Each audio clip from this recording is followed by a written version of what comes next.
Good morning, good afternoon, good evening, and welcome to a special edition of In the Clouds. I am Chris Short, host of Red Hat Live Streaming, and I am joined by the one and only Wei Lien, Senior Director of Hybrid Platforms, Product and Marketing here at Red Hat. He's also the former co-founder and Chief Strategy Officer at StackRox, who was acquired by Red Hat not too long ago. How are you today, Wei? I'm doing well, Chris. Thanks, and thanks for having me here. It's great to be on. Hey, it's great having you on. Thanks for saying yes. So I've been looking forward to this one, believe it or not, because I've been a StackRox fan for a while now. Back in KubeCon San Diego, the StackRox folks asked if I could just do like a high-level security talk about the CNCF landscape, basically, right? And like all the tools that are in it.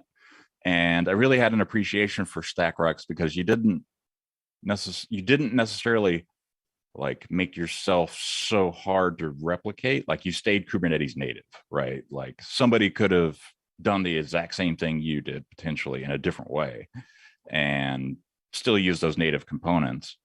Or they could have gone a more proprietary route, which I think is part of the reason why we were like, "Ooh, we should acquire StackRox." Kind of, can you tell me, a little bit about yourself, and we'll skip the icebreaker question because you went meta universe on me for that. So let's just dive right in. Introduce yourself and talk to me about StackRox becoming part of Red Hat.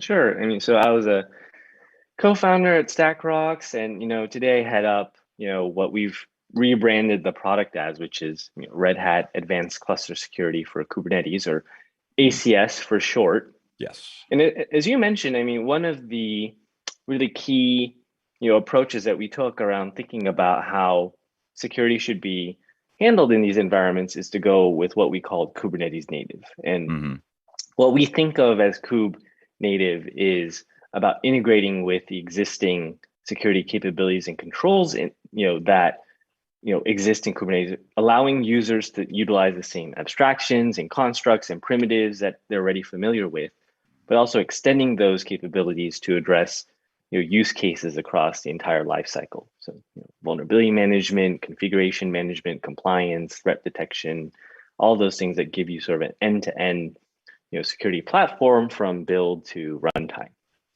And for me, just like kind of how I got into the space for a bit is I've been in and around infrastructure and infrastructure security for the last decade or so. So worked at large companies, focused on cloud infrastructure and virtualization, and then actually joined a company called CoreOS as head of product. And that company was also acquired by Red Hat. So in some sense, like all roads lead to Red Hat. Okay. But I think.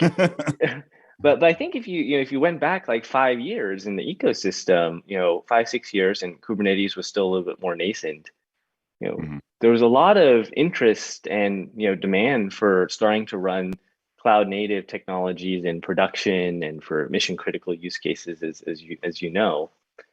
But there were significant gaps in security capabilities, and so companies like Red Hat and other contributors, started to think about how they could insert and build out things like role-based access control and other related capabilities that would instill more confidence in using Kube and related software in environments where security was a significant consideration. Right. Yeah, and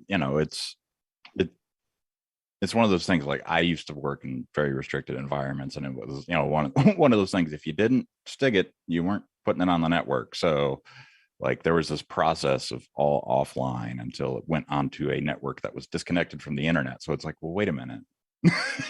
Like why do we have to worry about the internal stuff so bad? But yes, you can't let there's all kinds of security breaches that have happened because of either bad user education or bad controls. And, StackRox and ACS bring a lot to the table in that regard, I feel like. For sure. I mean, to be fair, I mean, like security is complex, and if you look at like, so many layers of the stack, so so many parts of the life cycle. Like it, Right. something can easily go missed, or go wrong or unexpectedly.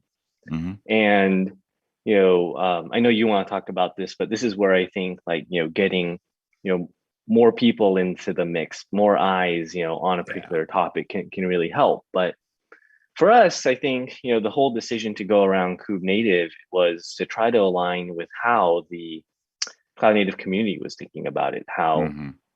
the ecosystem around CNCF and so on, how they wanted to kind of approach, being open, in terms of solving, key security problems that have existed. So for us, Kube Native is also about, aligning, with the overall direction of, how the extended, Kubernetes community and cloud native community is thinking about security.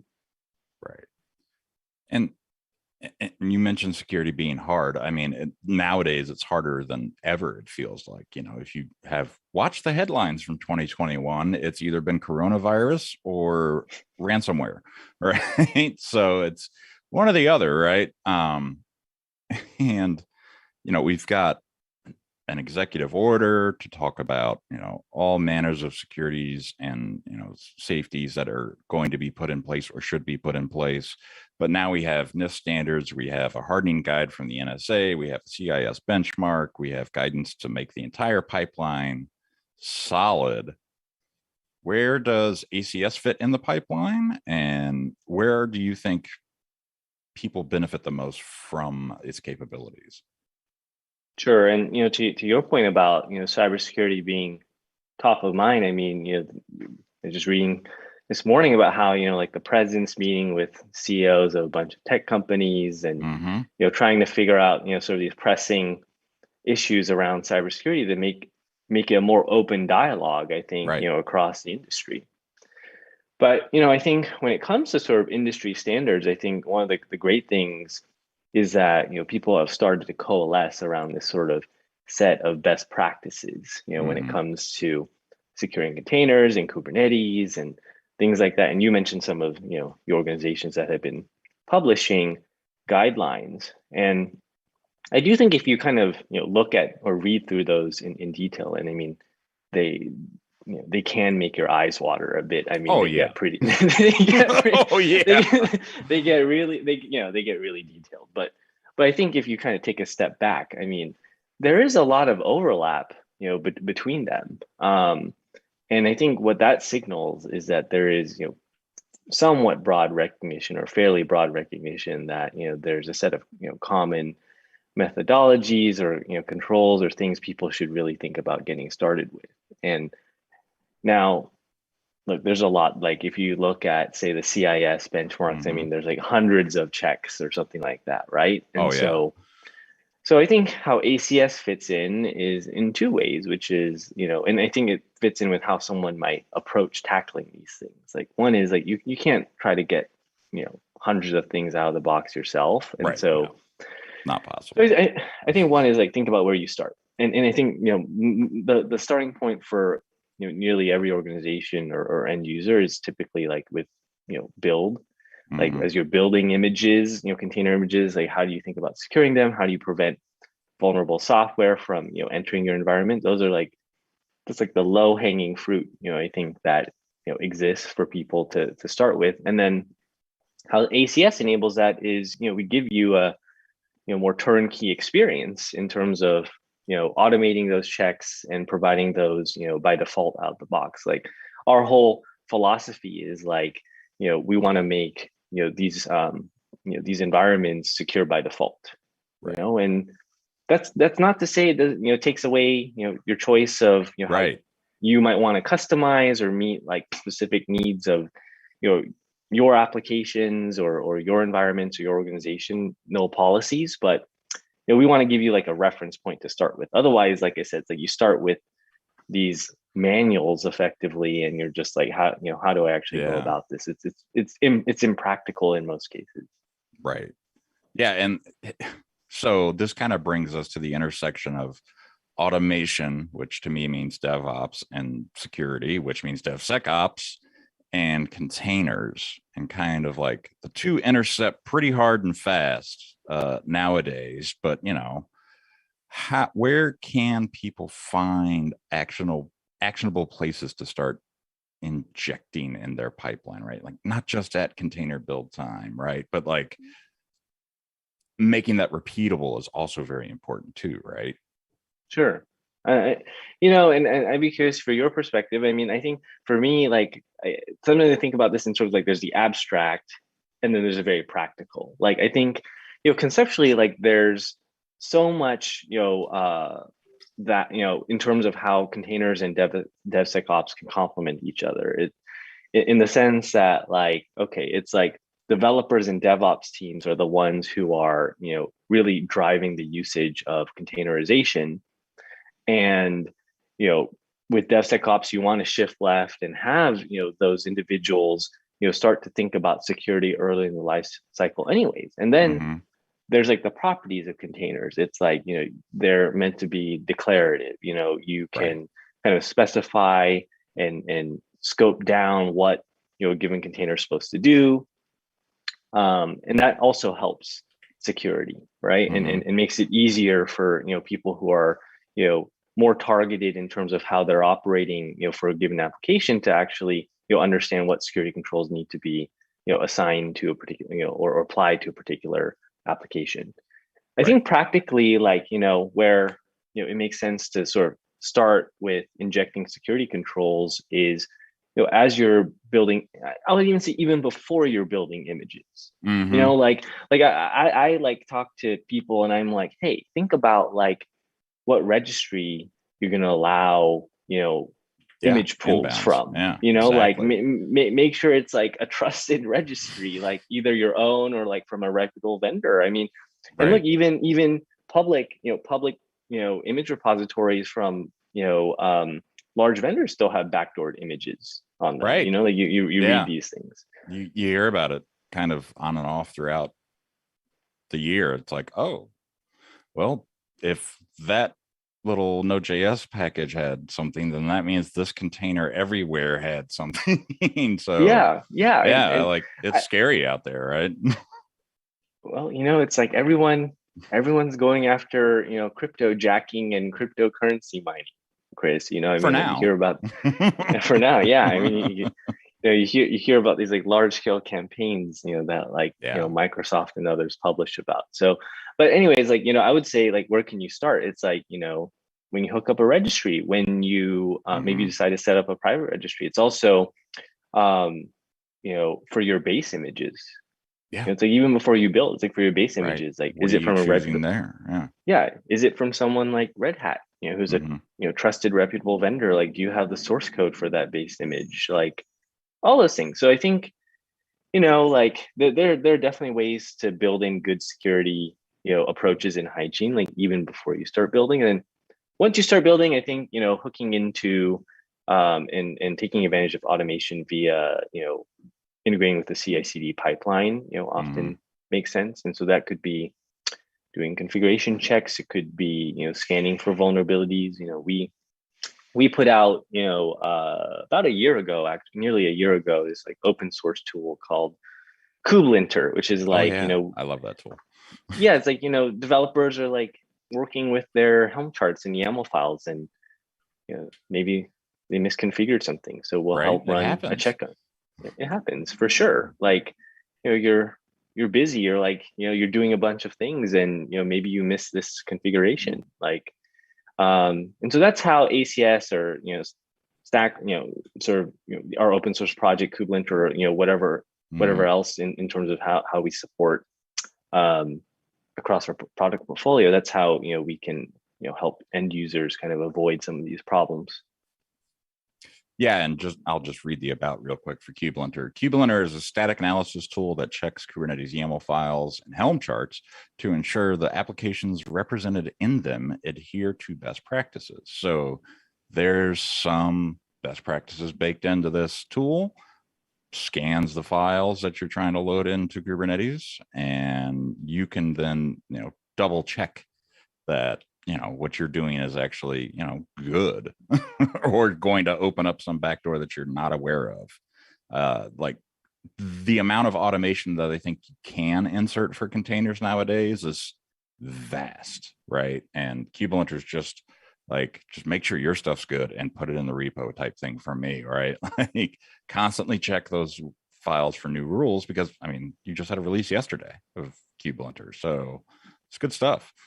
So yeah, thank you for mentioning that. Well, what I mean, what are your thoughts, Chris? Like, I mean, you talk to a bunch of folks in the Mhm. ecosystem and industry. Like, how are they thinking about like DevSecOps and containers, like furthering each other? Just curious to get your perspective. I mean, right now it feels like the hardest thing for a lot of folks to do is to get security out of its mindset of here's your checklist, go, right? Like, no, I would like you to be part of the process of getting this code to production, right? Like there's tooling you use, then please inject it into the pipeline. So getting security to just come talk to you and share tooling has been a problem in my past for sure. And I still think some developers are having that issue, and DevOps folks alike are having that issue these days, especially given that a lot of the regulatory stuff is met by policy internally. So a lot of time is being spent writing policies to meet certain new thresholds or certain new guidelines. And it's not necessarily a holistic um, process now. It's very much siloed still, and that security team needs to be pulled in big time. Yeah, but I mean, I don't go. You're saying that people largely treat it as some sort of checklist. I think it's Yeah. not necessarily surprising. I mean, I think many security teams today are overburdened and overwhelmed just in terms of priorities and sheer number of tools that they have Yeah. to work with. Right. I mean, yeah, and so even 5-6 years ago, like when container security was starting to become a thing, like people were like, oh, but it's like down here on my list. But Mm-hmm. increasingly, like it's now bubbling up to one of the top priorities, just because I think of like the tremendous adoption of kube and cloud native workloads. Yeah. And if my container file means so much, and if my Kubernetes artifacts mean so much, then they need to be checked for everything, just like my code is, right? Like, but we have to put in Kubernetes tooling to do that, it feels like. And some of that tooling can easily be plugged in, and some of it is harder to plug in than others, right? Mm-hmm. Like Mm-hmm. we've gone through a couple generations of digital transformation, as people call it these days.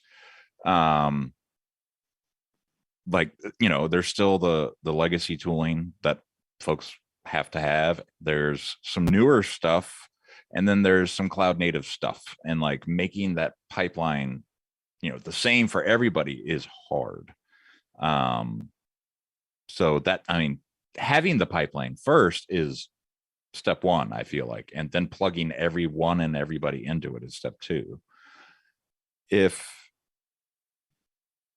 I mean, if I could change a developer's mind about how important their security team is during this conversation, I think that'd be great. um because if not, right, like you can't possibly know everything about anything, right? Like Sure, sure. unless your subject matter is very small, you're not going to be able to understand the underpinnings of Kubernetes and like this etcd vulnerability that just got 0-dayed by somebody. Like you're not going to get feedback on that if you don't know about it. So continuous Yeah, education is a part of it too, but so like your tools need to be continually educated as well. I'm kind of curious, with kubelinter and with advanced container security for Kubernetes, like how are those rules added? Where do we source things from? And no, there was not an actual etcd 0-day. I was just using that as an example. I'm sorry to scare people, my bad, chat. uh, no, there was not an etcd 0-day. I was just using that as an example, right? Like you might find out about it just in time to save your systems, or you might not. Like you've got to have automated security, right? And that's my biggest push, right? Like plugging the people in, getting things automated, and constantly scanning and remediating things. So that's why the GitOps Guide to the Galaxy is up next after this call or show. So yeah, right. Like thinking in that kind of GitOps philosophy. Sorry. I did scare people. Looking at it from like a real time threat detection perspective, where does ACS source its rules from? How do we, how does ACS do that real time detection? What kinds of things are in place to make that happen? Sure. So, I mean, a couple things on just what you said too. I mean, like, introduce a new platform that's as complex as, Kubernetes. Like, you're gonna introduce things like new vulnerabilities, and like, the your CD thing aside. I mean, like there have been like, critical or important, new vulnerabilities in Kubernetes that have been discovered and disclosed and managed by the community and all of that. But I think like part of the answer, aside from automation, is like delivering some of these capabilities, via the platform. Right. And so take OpenShift as an example, because of course, we're Red Hat, but it's just like, and even before ACS, right. It's like you could deliver a secure platform and you could surface those things, or you could, better protect, organizations from some of these things by baking in the security capabilities into the platform, from the beginning. And then, how we think about it is like layering ACS, on top. And so, among other areas, one is like, threat detection and sort of asking about that. And I think for us, I'll talk about, threat detection and policies, but like we've built, our platform to, be extensible and accommodate for, scenarios where new things are going to arise. Mm-hmm. And so, and in some cases, like, it's going to be specific to, a particular environment. And so, where we started is, we wanted to gain sort of like a source of truth, for the data that underpins like threat detection. Right. And I think there's other folks in the ecosystem have thought about it similarly, but I think that it's a relatively newer approach, and it's enabled by containers because, it's less noisy. Like containers doing a specific thing, you have a better idea of what you're going to do. And so when you look at things like system level data, like, system calls and, network traffic and things like that, you have a very specific idea of like what a container or microservice or whatever is supposed to do. You can even correlate that back to like what, the manifest or image, specified. Mm-hmm. And then you can look at things like, what process executed, like what network request was made, like all of that. And like that all helps like inform like better and better, threat detection. Right. And then in terms of like kind of, both detection and policies, I mean, like, this is where I think a community can really, really help, because, more people can contribute and surface and identify issues that just much harder for, any single organization, to be able to do. And so, this is where like if a new kube vulnerability is surfaced, then we'll add that. If there's a new sort of best practice that's articulated by a SIG or other member of the community, we'll look at that and add that. And so, and we look to do that, because we're in close collaboration with folks, but at the same time, like, we want to release that to our our user base as quickly as possible. But I do think like sort of the openness and community approach has a big hand in facilitating and enabling, sort of like being more responsive and proactively identifying issues that I think individual vendors by themselves would have a harder time doing. Right. Okay, so you're a, let's see, let me read your title again. Never mind. It's too long. It's too long. You're a senior director type, and this question just came in via chat, and I kind of want your take on it before I respond. Russia is using Kubernetes clusters for brute force attacks. Does CNCF and or Red Hat, I would assume Google, have methods of preventing Kubernetes and OpenShift to be used for malicious intent? Well, I think that's probably beyond the scope of simply what I can answer, but Right. what I Likewise. mean, what I would say is I think Red Hat has been very straightforward in terms of an entitlement model that lets customer lets end users utilize its software, and part of that is complying with certain terms and conditions. And so I'm going to defer kind of on some Mhm. kind of definitive answer to that, but to me it seems like very plausible, or that it falls outside that scope. But I mean, we definitely have a very open and straightforward model in terms of how we want what we allow our how we allow our software to and not to be used. Right. Like at Red Hat, yes, we do have minimal control of licensing, but that doesn't necessarily mean that it's not going to be running, right? Like it's just invalid, right? You're Yeah. not going to So get support for it. I mean, we can't put backdoors in software, folks. We can't. It's not, in my opinion, a wise decision. Now, somebody can differ from me in that opinion, and that's fine. That's your opinion. But no, we do not have a way of having some, kill switch. And I read an article yesterday about Samsung having something in their TVs. If they're stolen, they can make them inoperable. And like that to me, right? Like I'm like, I don't like that, so because too the too the too risk too of the risk too of that big bro being too big brother for you, Chris. a little too big brothery, but the chances of that being, now that it's out in the known that it's there, the chances of that being exploited are now infinitely higher, right? Because now people are going to go looking for the kill switch and start scanning the internet for Samsung TVs and start poking it and see what they can do with it, right? Like I would not be surprised if there's a Metasploit module for Samsung TVs kill switch here in the next couple of months. I wouldn't be surprised at all. Mm-hmm. And I don't like the idea of kind of vendors being able to like come in and say, nope, you can turn that off now, because all kinds of things can go wrong in your infrastructure. There always is a human element to it, right? No matter what. So having that backdoor or having some, process where it's like, oh, I need to log in and do this one thing perfectly every time during your release is destined to be, a point of failure of some sort. Either, Yeah. you mess up a flag or you find some other, foul up in your process and your release goes bad.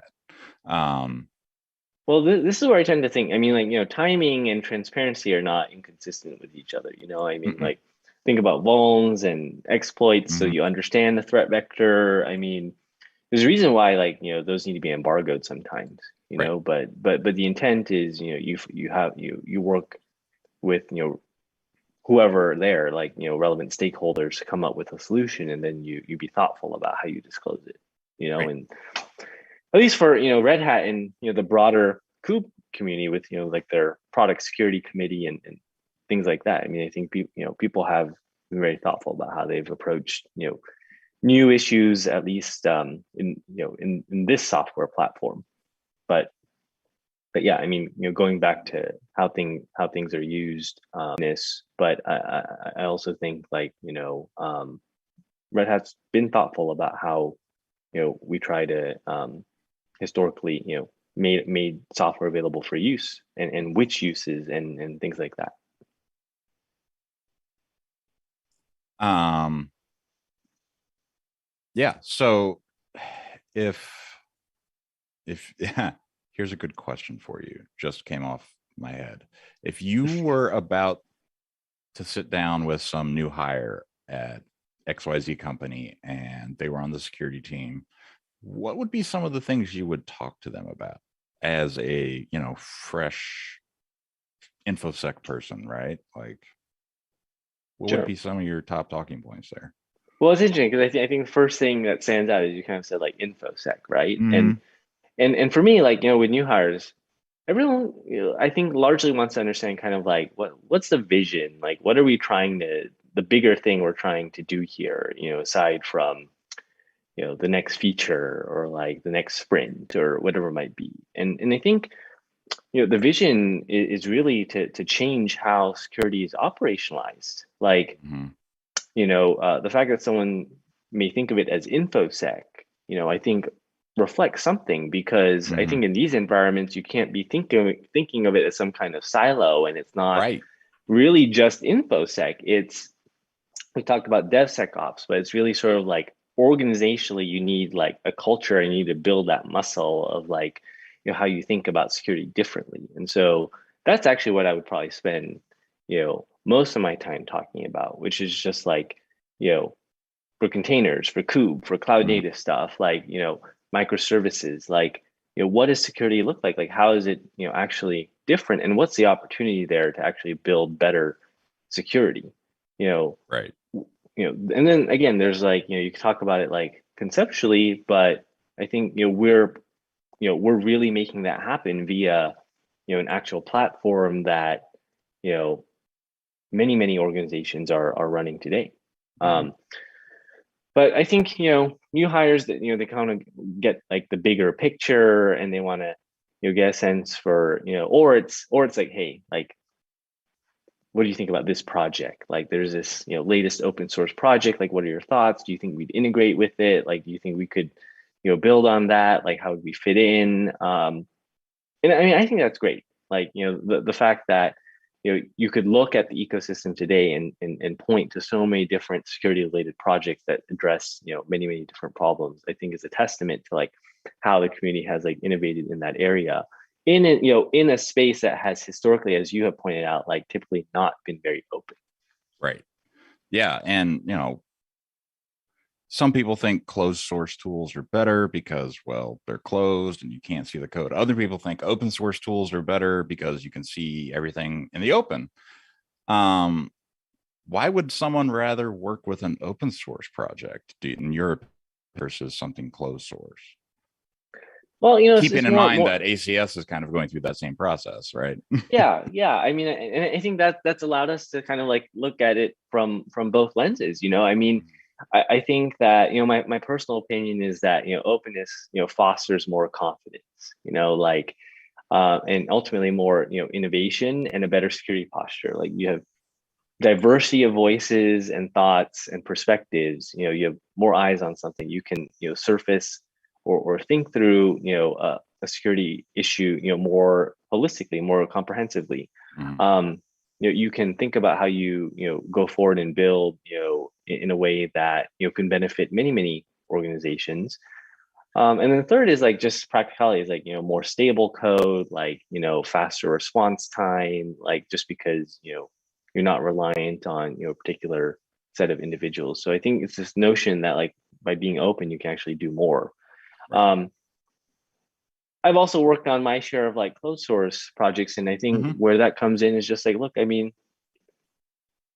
sometimes I mean, most cases to actually like, put out these open source projects, like you need a sustainable business. Like, you need to be a going concern, right? And so Right. that's where I think, closed source, is definitely relevant and can make sense. But I think the key question is more like what is closed and what is open, in Right. those scenarios. And it's beyond kind of the subject of like this show, but it's kind of like, Right. yeah, if you're building a business on top of open source, you're kind of like, what needs to be open, what should be open, what doesn't have to be, and how do you build a business around it.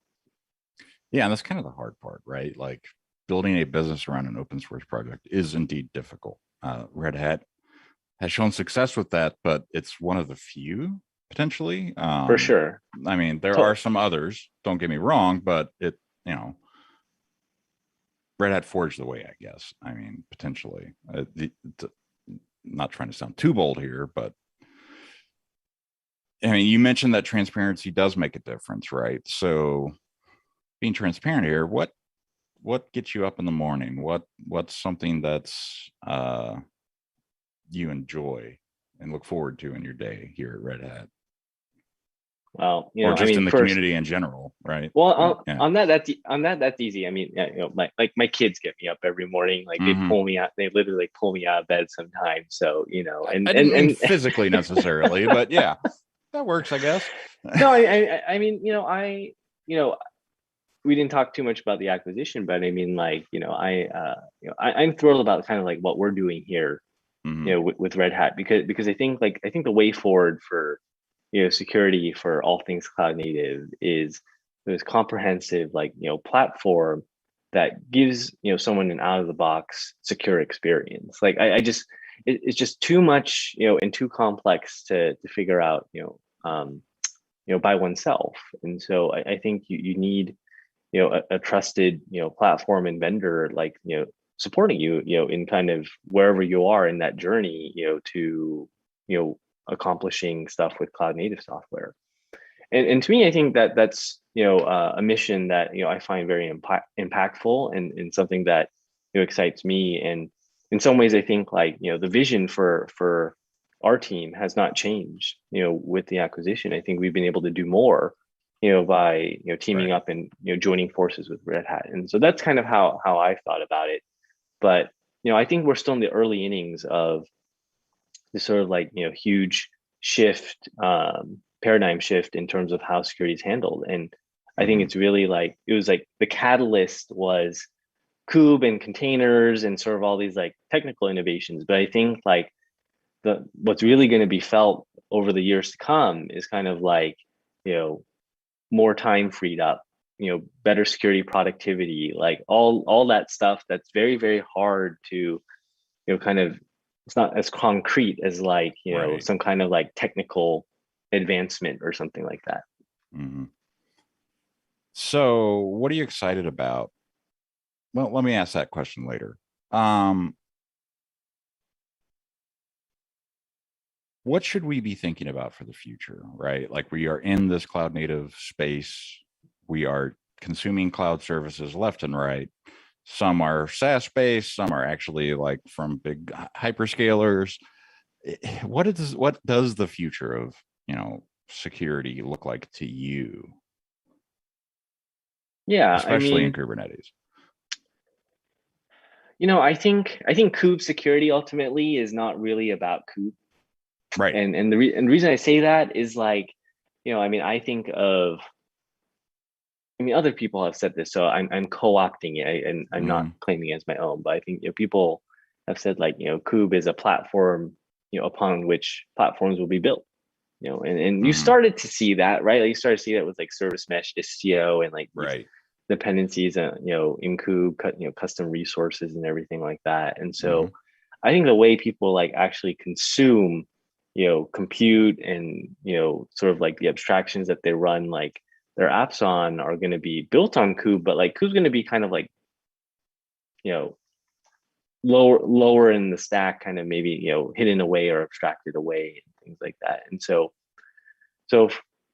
in my mind, I think of things moving in the direction to be higher and higher level. And I think there's a sort of like notion of security as code, which is like a very general thing. Mm-hmm. But to me, like what that means is like it's simply aligning with like that movement in terms of abstractions. It's almost like it's like if you could think of like serverless as like an operational model where like you don't have to worry about all this stuff. Like there's some kind of like analogous term, maybe we should think about what that is. But like there's some kind of analogous term where it's just like security is also going to be abstracted. It's like it's going to be codified. It's not. Security-less. There you go. That wouldn't Yeah. terrify anybody. Um, sorry, that just popped out. Please continue. No, Might not I be mean, able to. Who knows? I just think that it's something where like it's not going to be if you've integrated it correctly into the platform, day-to-day focus not going to be on like tuning some kind of kernel level component or something like Hmm. that, right? Like you're going to want to the user's going to want to specify a policy or some kind of artifact that captures security in codified form and have that applied everywhere. So it becomes like a security abstraction that Right. people will interface with. So it's funny you started off that the whole statement of, what's next in the future. It's like Kubernetes gets lower in the stack, we build on top of it, that kind of thing. And Dr. Richard I. Cook, he's known throughout the DevOps community, DevSecOps community, and as well as he's an anesthesiologist. He's also an incident response person. He's kind of like this magician of things, but he has this concept of above the line and below the line, and the below the line stuff is where Kubernetes is going to live at some point. Somebody still has to understand that and then build on top of that. But if we can like Kubernetes gives us a capability of automation that we haven't had before. When you think of it being below the line now, how do you see us getting there? Yeah, I mean, I think, there are others out there who have, when I think about like below line, above the line, especially for security, like, people espouse like shared responsibility and like stuff like that. And like, right. I think, and there's like this delineation, which is like infrastructure and applications. But I think the thing is like that's getting fuzzy. That's getting blurred. Yeah, it's getting fuzzy. Like I think how things evolve over time is you end up starting to encompass more and more about applications, and the reason is because like the pieces that you're using to run your application, like let's say in a serverless environment, like are smaller and smaller, and so I think that you start to take on more and more of that, and the line almost kind of, which was sort of like somewhat of an artificial line, like ends up going away in my mind. Good point. Very good point. It does eventually end up going away, or automated away, right? Like, we don't have init scripts anymore. We have systemd. There's some automation there. Say what you want about systemd. I don't care. It's part of the operating system now. But like, that's an abstraction, and we're not worried so much about stuff below that anymore. We're worried about systemd. There's going to be more abstractions like that with Kubernetes, I think, in the future, right? And of all the development platforms that people have tried to build over the years, I think Kubernetes gives us the most stable foundation we've had yet to do such things. So I'm excited about the future. What are you excited about? Either next month, next quarter, next year? What are you most excited about, Wei? I'm genuinely curious. Well, I mean, if you're going to point to kind of like, next couple of months, look, I'm super excited about KubeCon. Right. KubeCon, and we'll be at Cloud Native Security Day too, but, just chance to congregate again. And it's kind of this like hybrid event, but it's really great to see, people being able to like reconvene in person after, I think that's so important too for the community. And look, I mean, like we have a globally distributed community, and I think one of the great things about being open is like you can connect like wherever regardless of wherever you are. But I do think there's something special about catching up in person with folks who have been who you've built relationships with online, offline, and being able to do that in person, especially after last year and a half we've had. Yeah. So I'm pretty excited about that. Meeting folks in LA and seeing familiar faces, and again, like talking about where we go with security from here. Right, and it's been so long since we've sat down and had like that conversation. We might all have very, very new stories to tell and share, and different perspectives too, compared to the last time we all sat down and talked. So I am also looking forward to KubeCon as well.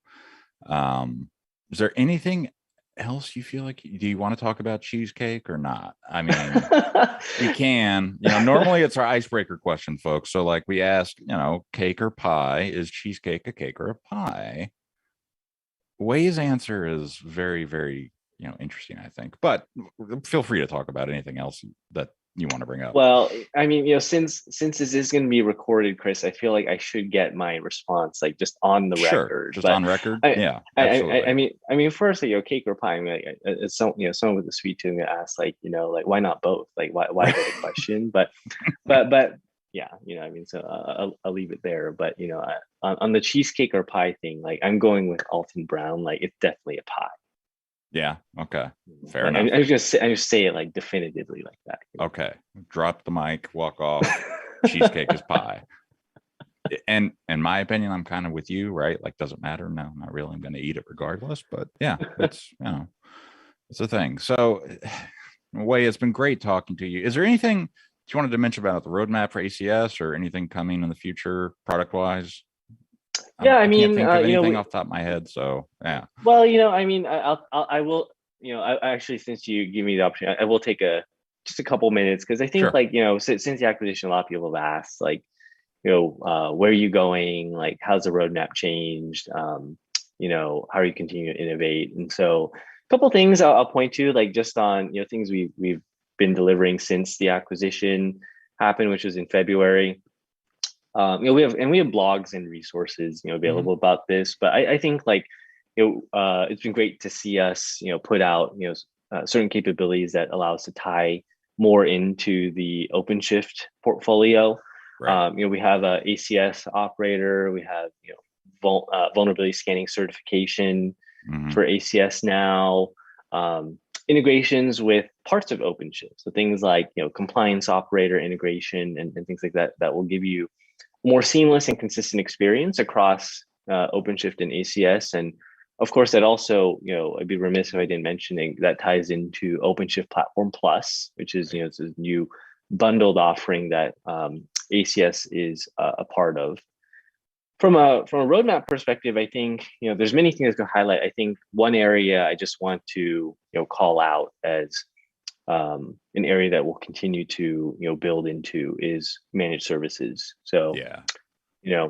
Azure OpenShift, Red Hat OpenShift on AWS, Rosa, OpenShift dedicated, all those models. Like I think you asked about like what does security look like in like Kube environments and like the hybrid cloud. I mean, getting the consistent security, whether you're on something like OpenShift and Rosa, Arrow, or whatever else, is really important to us. And so that's going to be a continued area where how people consume ACS is going to become easier and easier over time, regardless of whatever environment they're on. But we are on Operator Hub, so you can take our operator and use us today, and would love to hear your feedback. Exactly. All right. Wei, thank you so much for coming on. Really appreciate your time today. Thank you everybody for tuning in that tuned in live. Thank you for watching this after the fact if you're watching it later. It was great talking to you today, Wei. Don't be a stranger. We'll meet up at KubeCon, maybe have another conversation. How about that? Likewise. It was great being on, Chris. Thanks so much again. Thank you very much. Appreciate it.